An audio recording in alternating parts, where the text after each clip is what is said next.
दोस्तों, आपको कैसा लगेगा अगर आपके सिर पर एक बहुत ही भारी बॉल हर जगह आपका पीछा कर रही हो, ये जानते हुए भी कि ये बॉल कभी आपके सिर के ऊपर नहीं गिरेगी, फिर भी आपको इस बात का डर तो रहेगा ही। ऐसा ही चांद के साथ है। चांद हर वक्त धरती के ऊपर घूम रहा है और वैज्ञानिकों की माने तो हर साल करीब 3 सेंटीमीटर तक ये चांद धरती की ओर आता जा रहा है, जिससे कई लोगों के मन में सवाल पैदा होता है कि क्या होगा अगर चांद धरती से टकरा जाए तो क्या चांद का धरती से टकराना पॉसिबल है, और अगर चांद धरती से टकरा पाए तो क्या इंसान जिंदा रह पाएंगे। ये देखने से पहले कि चांद के धरती से टकराने पर क्या होगा, ये जानना बहुत जरूरी है कि आखिर चांद धरती से अभी क्यों नहीं टकरा रहा है। हम जानते हैं कि धरती और चांद दोनों के पास ग्रेविटी है और धरती की ग्रेविटेशनल फोर्स चांद से 6 गुना ज्यादा है, जिसका मतलब है कि अब तक तो चांद को धरती से टकरा जाना चाहिए था। लेकिन यहाँ पर एक मजेदार बात यह है कि क्योंकि चांद धरती के चक्कर लगाता है, इसलिए वो एक सेंट्रीपेटल फोर्स भी पैदा करता है और यही फोर्स उसे धरती से टकराने से रोकती है। इसी फोर्स के कारण धरती भी सूरज से नहीं टकराती है। मान लेते हैं कि चांद को धरती तक पहुंचने में करीब 1 साल तक का वक्त लग जाएगा। पहले महीने से हम धरती पर कुछ बड़े चेंजेस नोटिस करना शुरू कर देंगे। आपने शायद स्कूल में पढ़ा ही होगा कि समुद्र में जो लहरें उठती हैं वो चांद की ग्रेविटी के कारण उठती हैं।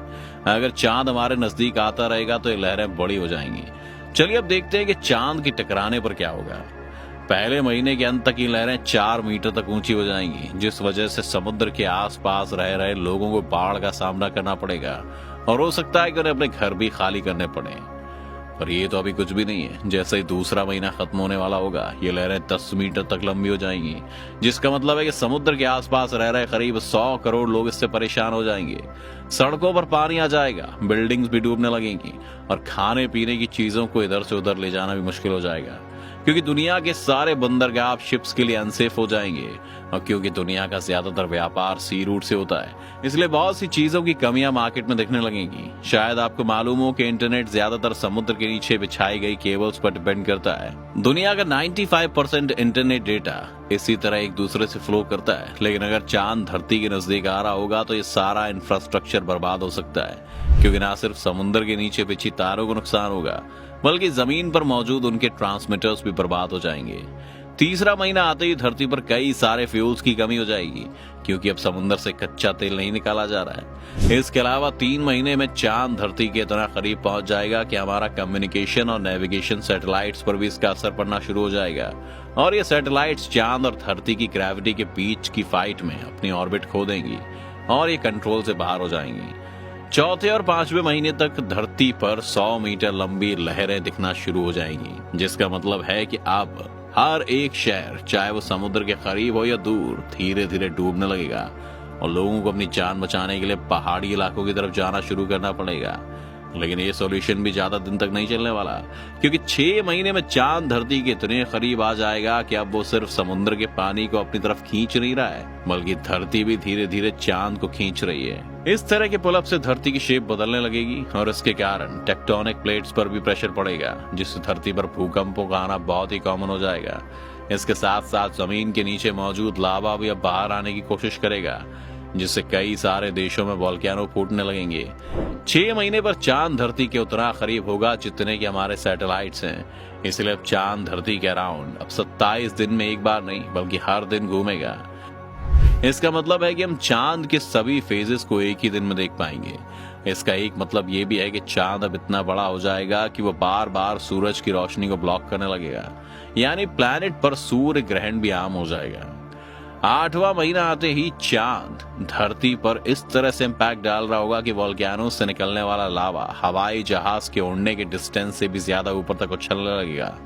पूरे एनवायरनमेंट में बहुत ही हार्मफुल गैसेस छा जाएंगी और एक लाल डस्ट उड़ने लगेगी। इसके बारे में बार बार लगते सूर्य ग्रहण से ये भी मुमकिन है कि धरती का टेम्परेचर ठंडा हो जाए और यहाँ पर लोग ठंड से जमने लगे। इसके अलावा एसिड रेन की पॉसिबिलिटी भी बहुत ज्यादा है, जो कि धरती पर मौजूद लगभग सभी प्लांट्स को खत्म कर सकती है। इस वक्त तक अगर कोई इंसान बचा होगा तो वो किसी बंकर में होगा, क्योंकि बाहर का मौसम बिल्कुल भी अब रहने लायक नहीं है। अब बात करते हैं कि आखिरी महीने में क्या होगा, और ये महीना आपको सबसे ज्यादा सरप्राइज करेगा। इस आखिरी महीने में चांद धरती के इतने करीब है कि अब धरती की ग्रेविटी के कारण चांद की शेप स्ट्रेच होने लगेगी। अब चांद पर वही सब होगा जो धरती पर हो रहा है। बहुत से भूकंप वहां पर आने लगेंगे, उसकी सरफेस के नीचे मौजूद लावा बाहर आने लगेगा और चांद के लिए सर्वाइवल मुश्किल हो जाएगा। अगर चांद और धरती के बीच सिर्फ 10,000 किलोमीटर की दूरी रह गई है तो आप देखेंगे कि अचानक से चांद के कई सारे छोटे छोटे टुकड़े हो जाएंगे। ये सभी टुकड़े अलग अलग सैटेलाइट्स की तरह धरती के चक्कर लगाते रहेंगे और एक रिंग सिस्टम बना लेंगे। ये वैसा ही रिंग सिस्टम होगा जैसा हम सैटर्न के आसपास देखते हैं।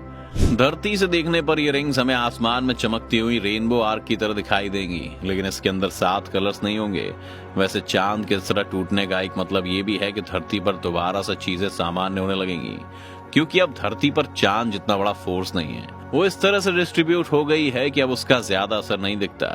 पर अब बस ये फायदा है कि ये रिंग्स अब आसमान में चांद से ज्यादा चमकेंगी और रात को भी चांद के मुकाबले ज्यादा लाइट देंगी। इसके अलावा अभी भी ये सूरज को ब्लॉक करने का काम कर सकती हैं और कई देशों के लिए सूर्य ग्रहण से छुटकारा पाना मुश्किल है। इसके अलावा ये रिंग से निकलने वाली डस्ट बार बार धरती के एटमॉस्फेयर में एंटर करेगी, जिससे हम हर रात कई सारे टूटते हुए तारे और आसमान में अलग अलग तरह के लाइट्स दिखेंगे। यानी अगर हमने इस साल सरवाइव कर लिया तो धरती कम से कम देखने में तो जन्नत हो ही जाएगी।